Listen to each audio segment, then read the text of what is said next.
les furieux! Eh ben, je suis très content de vous retrouver aujourd'hui pour une nouvelle vidéo. Vous le voyez, une vidéo qui aujourd'hui parlera hélico.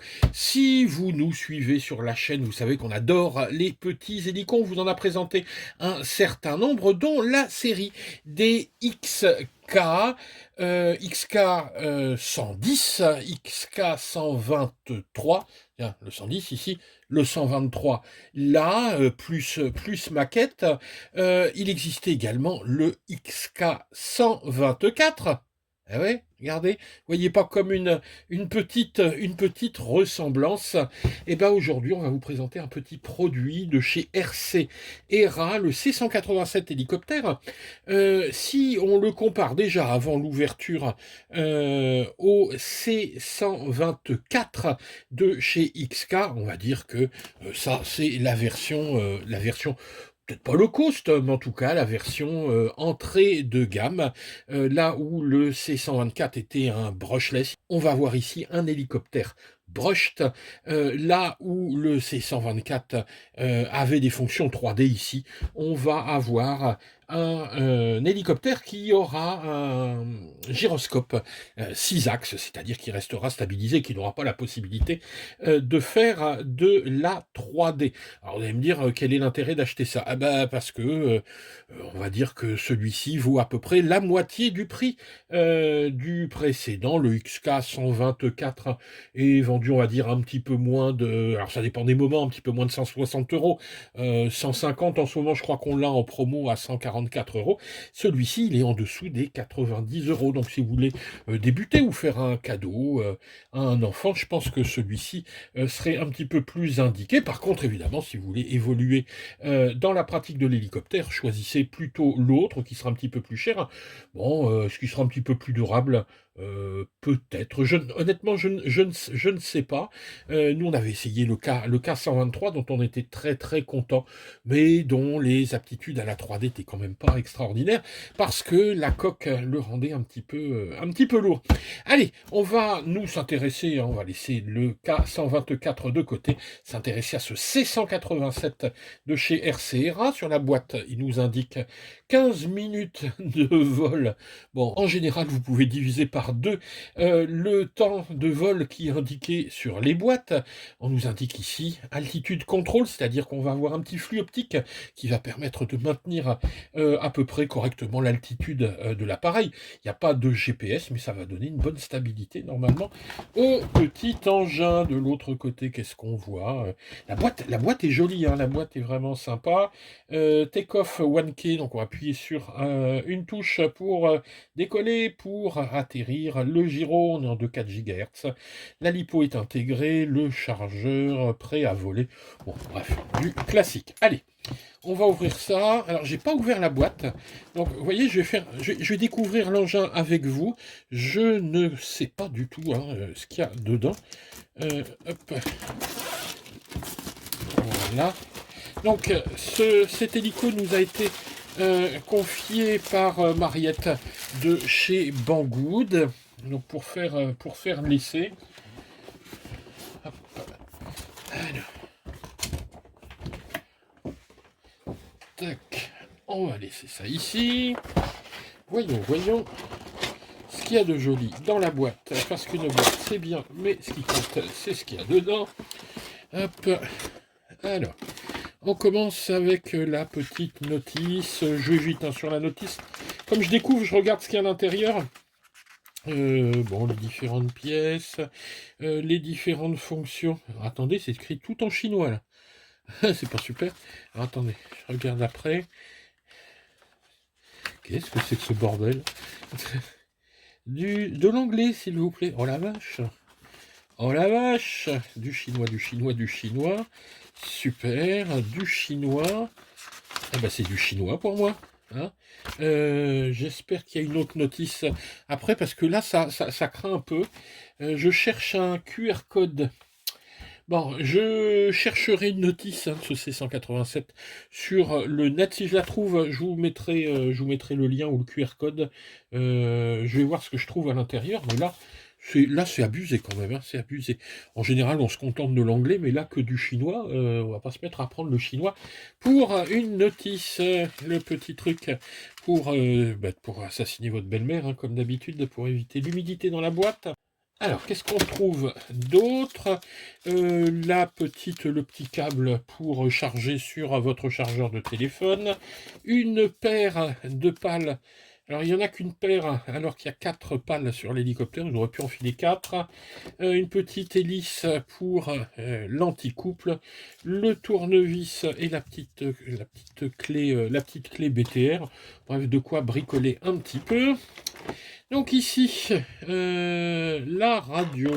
Alors la radio dans laquelle il faudra mettre 4 piles. Je vous mettrai les piles après, puis on regardera, on fera décoller l'engin. Ici, on décolle, ici, on atterrit, ici, on a les vitesses. Bon, c'est du classique. On a les petites rimes là. Bon, on verra ça après. Et voilà le bel engin. Il est joli, hein. Il est vraiment très très joli. Oui, on dirait un XK. Bon, sauf que là, évidemment, on va avoir un moteur brushed, un petit brushed également à l'anticouple. Mais vraiment, la finition maquette est très très très jolie avec plein de petits détails. Regardez les antennes, les petites tuyères ici. Et normalement, si j'ai bien compris, hop, ici on a la batterie. Voilà, alors ça, c'est une batterie propriétaire. Vous pouvez avoir l'hélicoptère avec 1, 2 ou 3 batteries. Choisissez, quand c'est comme ça, l'option avec le plus de batteries, parce que vous allez être frustré, hein, sinon. Avec les batteries propriétaires, il ne faut pas hésiter à en prendre plusieurs. Alors pourquoi il y a un fil? Ah bah oui, parce qu'il y a une petite LED ici. Ah, il y a des LED, regardez. Il y en a une là, il y en a une à l'avant. En plus, il va faire de la lumière. Ça, j'adore. Ça, j'adore. Allez, je remets ce petit truc là. Par contre, ça a l'air quand même sacrément fragile, hein, cette canopie. Voilà. Ouais. Bon. Ça, c'est pas super. Un petit système avec des aimants, ça aurait été quand même un petit peu mieux. Donc, 4 ici, 4 pales sur le rotor. Il a vraiment une sacrée bouille. Je regarde si en dessous, ben non, il n'y a plus rien. J'espérais y trouver une notice en anglais. Hélas, il n'y en a pas. Donc, voilà pour ce petit engin au déballage. Allez, ce que je vais faire, c'est que je vais mettre des piles là-dedans. Je vais regarder un petit peu ce qu'on peut faire, et puis on ira rapidement l'essayer en vol. Allez, je vais chercher des piles tout de suite. Voilà, donc dans la radio, j'ai tout simplement rajouté 4 petites piles LR6. Il fallait penser évidemment à recharger ici la petite batterie. Pour ça, c'est simple. On va ici se brancher avec le petit câble micro USB. Attention, c'est pas de l'USB-C, mais il vous donne le câble à l'intérieur. Vous branchez sur votre chargeur de téléphone. Il y a une petite LED qui s'allume quand elle est éteinte.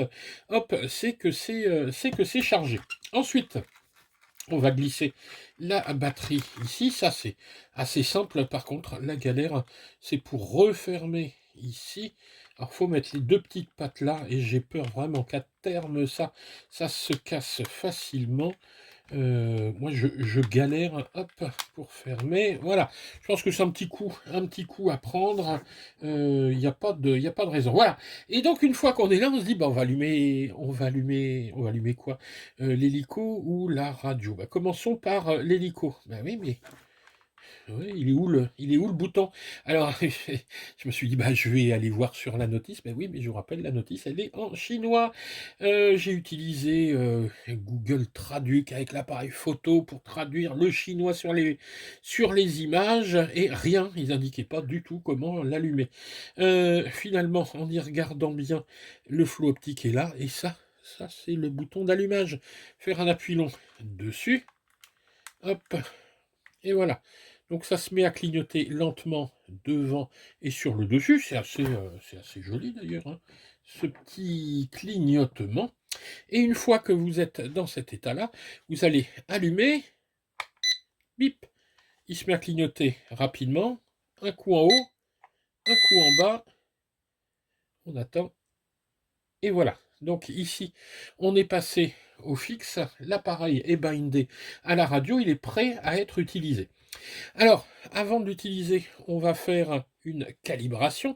La calibration, c'est les 2 sticks en bas à gauche. Vous allez voir, ça va clignoter. Alors, attendez, je vais étendre un tout petit peu. Hop, ça va se mettre à clignoter. Tac, et voilà. Donc là, on est calibré. Bien faire la calibration à l'horizontale, sinon, sinon il va drifter hein, dès qu'il va décoller. Donc faites attention à bien calibrer à l'horizontale. Ensuite, plusieurs solutions. On peut décoller en appuyant sur le bouton, ce que je vais évidemment pas faire dans mon bureau, parce que sinon je vais le retrouver je ne sais où et me le prendre sur le coin du nez. Mais juste pour vous montrer, on peut également démarrer le moteur, clac, en mettant les 2 sticks en bas et sur les côtés. Hop, alors attendez, j'y vais. Voilà. Donc là, le moteur est juste en route. Donc le rotor principal, le rotor de queue tourne, donc l'anticouple, et il est en attente. Et si je monte, il va décoller. Pour arrêter le moteur, on va refaire la même action. Tac, et voilà. C'est fini. Donc voilà un petit peu pour le principe de mise en route. Écoutez, maintenant on va aller dehors hein, pour essayer de faire voler ce C187. Alors attention quand même, hein, ça résiste très très mal au vent, ce genre d'engin. Donc on va dehors, mais on va attendre qu'il n'y ait plus du tout de vent, ou en tout cas très très peu. Allez, on y va.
Eh bien, plutôt une bonne surprise, le vol de ce C-187. Il vole vraiment bien. Il y a quand même quelques petits bémols. Premièrement, évidemment, il vaut mieux éviter de voler avec du vent. Le vol, vous l'avez vu, s'est déroulé en fin de journée, au moment où le vent se calme. J'avais essayé de voler un petit peu avant, mais cet après-midi, on avait vraiment un vent d'écorner les bœufs en Normandie, et Dieu sait s'il y en a des bœufs chez nous. Bref, ça volait pas, d'autant que je l'avais testé en vitesse 1. Donc là, il reste un tout petit peu de vent, mais presque rien. Je suis passé directement en vitesse 3 avec ce bouton.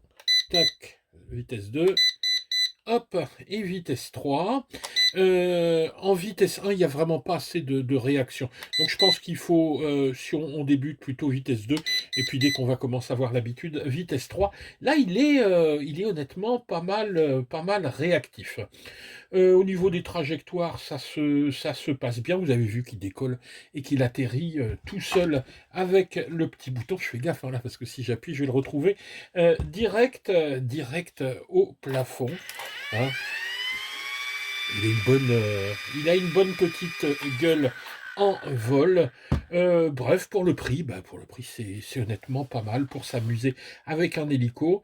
Alors attention quand même, hein, ça vole pas comme un drone. Ça demande un petit peu, voilà, hein, le tenir. Surtout, je le redis, s'il y a un tout petit peu de vent. Sinon, il est bien stable. Vous avez vu, hein, on pouvait poser la radio à côté. Il tenait bien son altitude. Et bien voilà, si cette vidéo vous a plu comme d'habitude, vous mettez un petit pouce vers le haut, pensez à vous abonner et je vous mets le lien de cet hélicoptère en dessous en description. Pensez à utiliser nos liens, surtout si vous allez chez Banggood, notre partenaire. Mais écoutez, on se retrouve très rapidement pour de nouvelles aventures. Allez, ciao les gars!